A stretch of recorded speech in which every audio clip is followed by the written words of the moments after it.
Kia ora. Welcome to Sunday the 24th, I think, of July 2022. Not far away from the end of the month, so that's going pretty quick. I'm gonna probably try and keep these a little shorter moving forwards as best as I can. Unless I've really got something I really want to ramble about too much.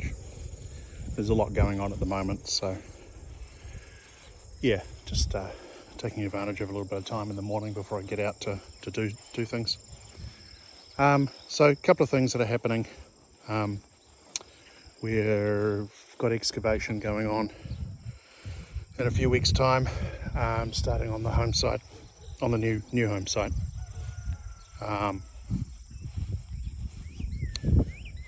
Homestead, I should say.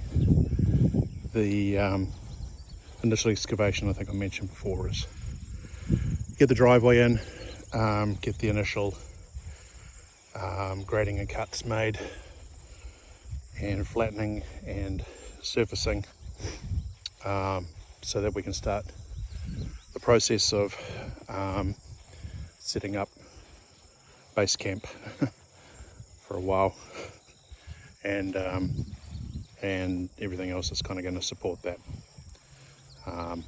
for a move later in the year. Roughly pegged in September, we shall see. Like all these things, subject to finances, cash flow, and a lot of dotting I's and crossing T's. So we're not rushing to do this, but we're just trying to follow a cadence. So there was a little bit of discussion on the forums yesterday about Earthbags and packed earth tyres and earth ships and all these other things. So that is, obviously something that is always on my mind, or our minds. So I thought I'd talk a little bit more about what the Earthbag thing means for us, because when people do their research on it, they tend to find a lot of stuff on people who build houses out of old reused, recycled tyres and glass bottles and all kinds of manners of things, which is all well and cool because it's recycling stuff and turning it into something useful. But then a lot of other videos and things you'll see people doing earthbag construction in more arid climates, the Arizonas and Texases and stuff of this world, where it makes sense to put a shelter up to get out of the beating sun and all that kind of stuff, and it's drier and you work with the soil appropriately, either digging down or whatever. You won't find a lot of information on is doing the same thing in more temperate climates. And this isn't to say that it hasn't been done, because that's not the case. It's just that a lot of people who are doing this just happen to be in those other drier areas, I guess. It's kind of potentially easier to work with. So anyway, from a concept perspective, and I'll go into this in more detail with some more rambles.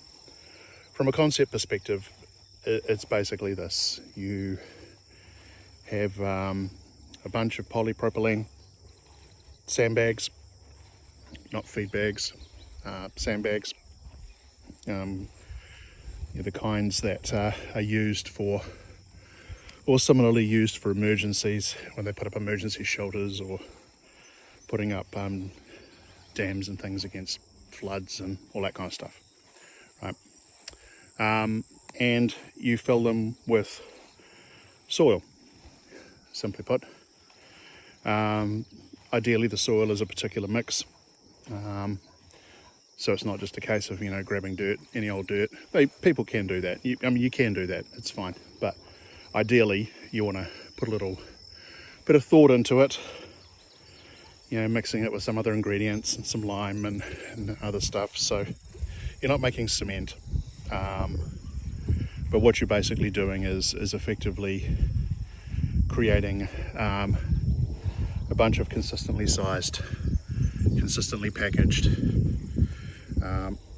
bags that then get arranged like Lego bricks and tamped down. And between each of these layers, for extra rigidity, because the last thing you want is your wall falling in on you, you put down layers of barbed wire. Keeps things connected. And then on top of that, you, for extra rigidity, you drive rebar down, and that just gives you some extra strength. And collectively, after doing this, you then cover it with a coating of what is effectively a mud combination. Adobe is probably the thing that most people are familiar with.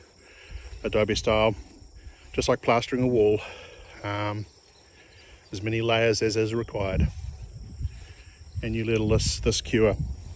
And the idea behind that is that you don't want to expose bags because they do break down in UV light over time. But the end result is an extremely strong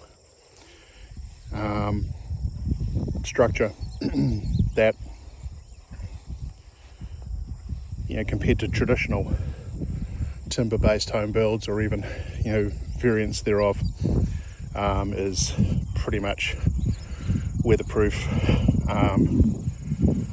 everything proof, tornado proof, or at least highly tornado resistant, because you're effectively building what is a bomb shelter, bulletproof, really solid structure, because you build a cave or a hobbit hole if you're that way inclined. So that's kind of where we're at.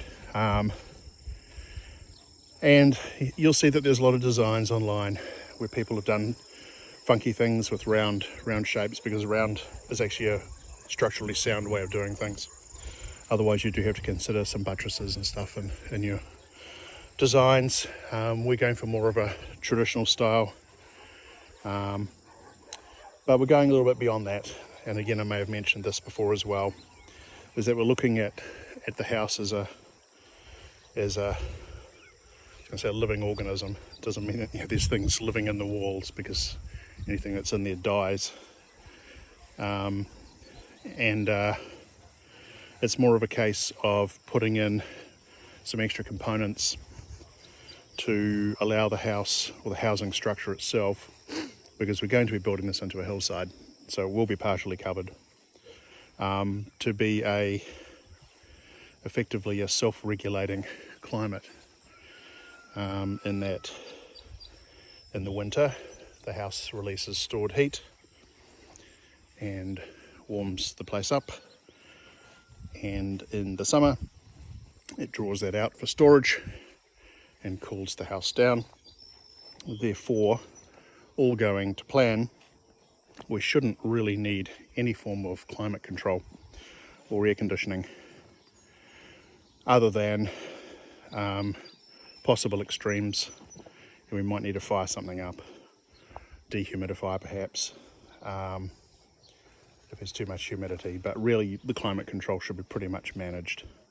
So we shall see. There's a lot of work involved in doing this, and it is not a small undertaking, and I'll be honest, at my age that is daunting.